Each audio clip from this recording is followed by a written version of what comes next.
we are discussing about the functional dependencies. And now let us go ahead with the Armstrong axioms. Now let us have a discussion on reasoning about functional dependencies. Under reasoning about functional dependencies, we are going to discuss about Armstrong axioms. Armstrong axioms. You are having 3 points. One is called reflexivity, another is called augmentation, another is called transitivity. The reflexivity, augmentation, and transitivity, all these three put together, we call it as an three rules. We call it as an Armstrong axioms. These are the three rules. Armstrong axioms, three rules of the Armstrong axioms. If X is superset of Y, if X is superset of Y, then X functionally determines Y. If X is superset of Y, then X functionally determines Y. For example, I know student number, I know name, I know total, I know all these three. Now if I ask total, yes, you can tell, because total is a subset of this superset. Once again, I know student number, I know the name of the student, I know the total of the student. Let me say I know the total of the student. I know these three. Now I'm asking total. What is the total of the student? Yes, I can tell, because the total is a superset. Student number, name, and total are the superset of T. Are the superset of T. And if total is known, you can tell student number, name, and total means total is known for you, and hence you can easily tell what is the total. So this is nothing but it is reflexivity. If X is superset of Y, then if you say X, comfortably you can talk about Y, because Y is a subset of X. When superset is known for you, you can comfortably talk about its subset. When superset is known for you, you can comfortably talk about subset. That is the reason if X is a superset of Y, X functionally determines Y. This concept we call it as a reflexivity. We are calling this as a reflexivity. There is a point called augmentation. Augmentation. And coming to the augmentation, X functionally determines Y. If X is functionally determines Y, then XZ functionally determines YZ. This concept is called augmentation. Whenever there is X, if you talk about X, you can talk about Y. So X is functionally determining Y. Then if XZ, I am putting Z here beside X, and beside Y also I am putting Z. Then there is no problem. XZ functionally determines YZ. XZ, X functionally determines Y, then XZ functionally determines YZ. So this is called as a augmentation. We call this as augmentation. Now we talk about transitivity. X functionally determines Y, and for Y functionally determines Z, then X functionally determines Z. X functionally determines Y. Y functionally determines Z. Y functionally determines Z. X functionally determines Y. Y functionally determines Z. Then X functionally determines Z. Whenever there is X, there is Y. Whenever there is Y, there is Z. That implies X functionally determines Z. X functionally determines Z. This is called transitivity. You need to remember these 3 points. One is reflexivity, another is augmentation, another is transitivity. One is reflexivity, second is augmentation, next is transitivity. Reflexivity, augmentation, and transitivity. Reflexivity, augmentation, and transitivity. These three. So whenever we are talking about the functional dependencies, these are the 3 points we need to memorize. One is reflexivity. X is superset of Y, then X functionally determines Y. Augmentation. X functionally determines Y, then XZ functionally determines YZ. That is called augmentation. Transitivity. X functionally determines Y, Y functionally determines Z, then X functionally determines Z. This is called transitivity. Now, apart from this, there are two opposite complementary forms. One is union, another is a decomposition. Union, another is a decomposition.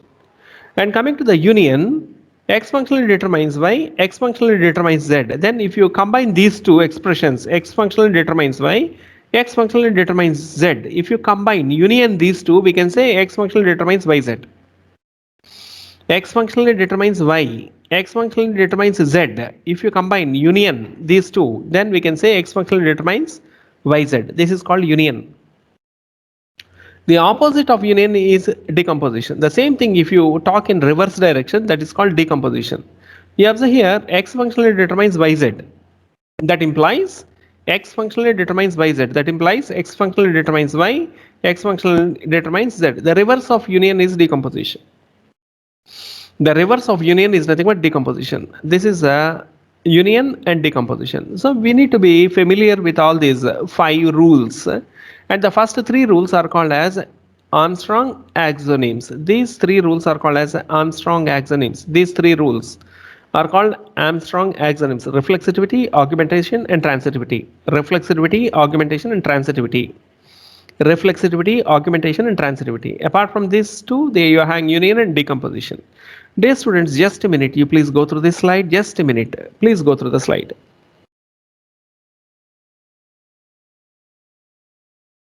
Right. We proceed to the next concept. Dear students, we just proceed to the next concept. Trivial functional dependency. The next topic is a trivial functional dependency. You can observe here, A functionally determines B, B functionally determines C. Consider the relation schema ABC. A functionally determines B, B functionally determines C. That implies, you observe here, A is on left hand side, A is on left hand side, B is on right hand side. A functionally determines B, B functionally determines C. Now B came to left hand side and C is on right hand side, Just you observe this expression, A functionally determines B and B functionally determines C. This implies A functionally determines C. That is a transitivity. That is transitivity. As per the transitivity formula what we discussed in the previous class, A functionally determines B, B functionally determines C. That implies A functionally determines C. This is nothing but a transitivity concept. Now we are going to discuss about the trivial functional dependency. There is a concept called trivial and non-trivial dependencies. Trivial dependencies and non-trivial dependencies. Coming to the trivial functional dependencies, the right side contains only attributes that also appears on left side. Once again, coming to the trivial functional dependency, the right side contains only attributes. The right side contains only attributes that also appears on the left side. Such dependencies always holds due to reflexivity. Always holds because of the reflexivity. Reflexivity is nothing but the superclass and subclass. If X is a superclass of Y, if X is a superclass of Y, then X functionally determines Y. That's what we discussed in the Armstrong axioms. That is a point what we discussed in the previous slide. ఇక్కడ left hand side వచ్చేది మళ్ళీ right hand side వచ్చే chances ఉన్నాయి, లేదా right hand side వచ్చేది left hand side వచ్చే chances ఉన్నాయి. Once you observe here, A functionally determines B, B functionally determines C. Here B is on right hand side. If you observe here, B is on right hand side. The same thing in this formula, B is now came to the left hand side. In a trivial functional dependency, the right hand side contains only attributes that also appears on left hand side. So the right hand side attribute also appears on the left hand side. The B is also, in this case, it is appearing on the left hand side. The right hand side is also appearing on left hand side. If such relations are being maintained, it goes to reflexivity and transitivity concepts. A functionally determines B, B functionally determines C. That implies A functionally determines C. Here the right hand side is also appearing on left hand side. You can observe here, Y is a subset of X. In other words, X is a superset of Y. Y is a subset of X. In other words, X is a superset. X is a superset of Y.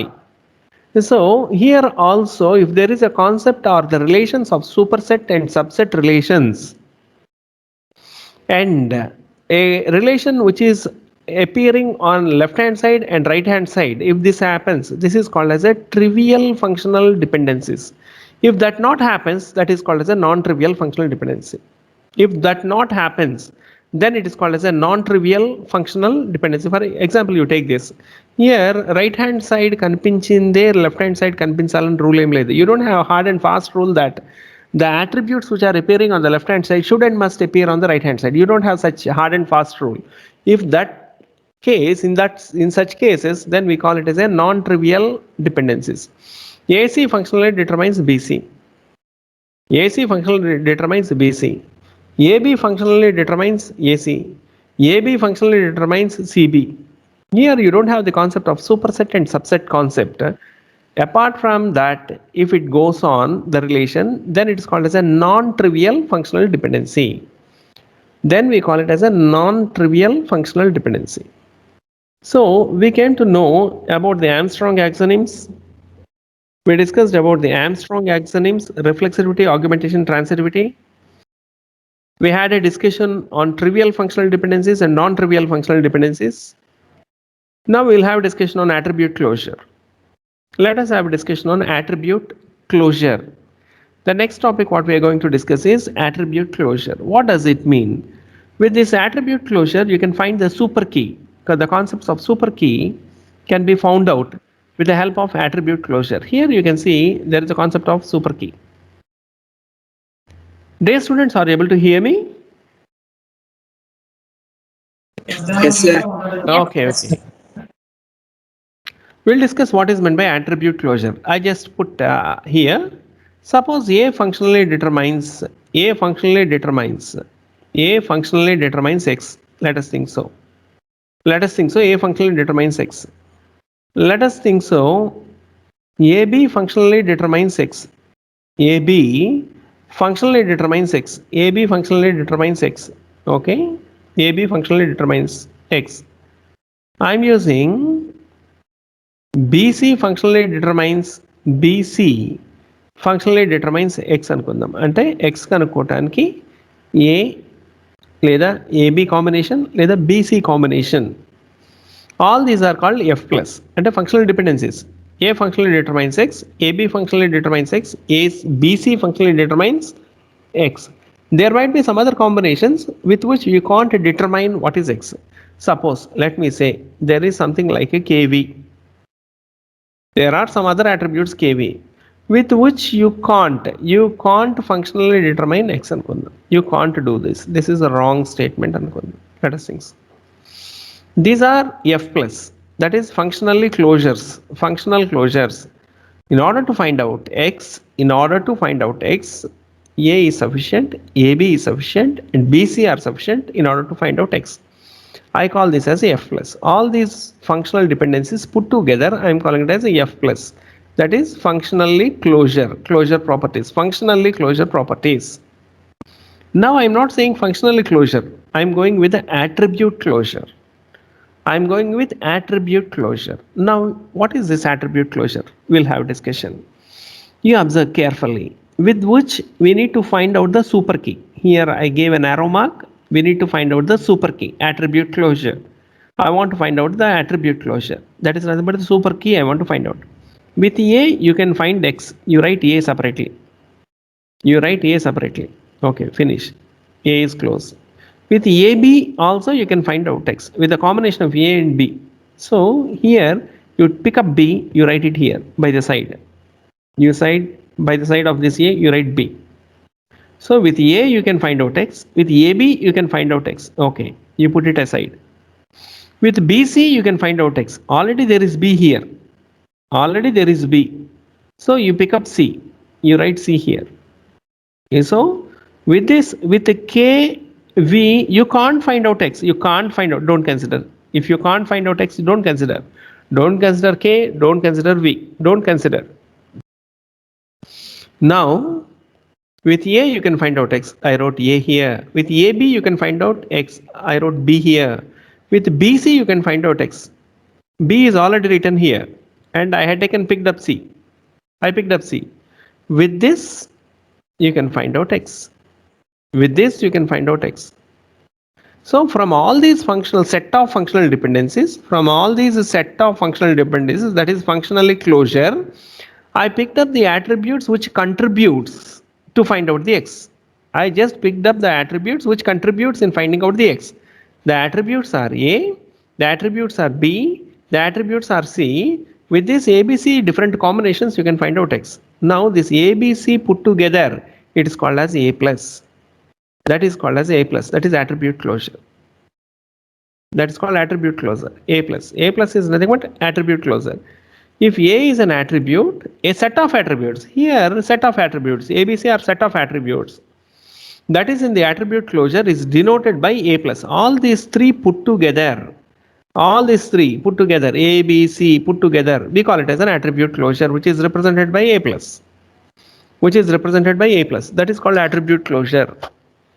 Attribute closure is nothing but the set of attributes. It may be a single attribute, some cases, rare cases. It may be a single attribute or some set of attributes with which you can determine functionality. That is, a functional determination can be done.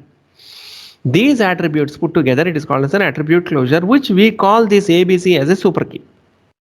This ABC is being pronounced as super key. That is nothing but it is a super key.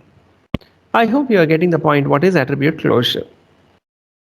This is called attribute closure. And for attribute closure, as per your textbook, he had given one algorithm.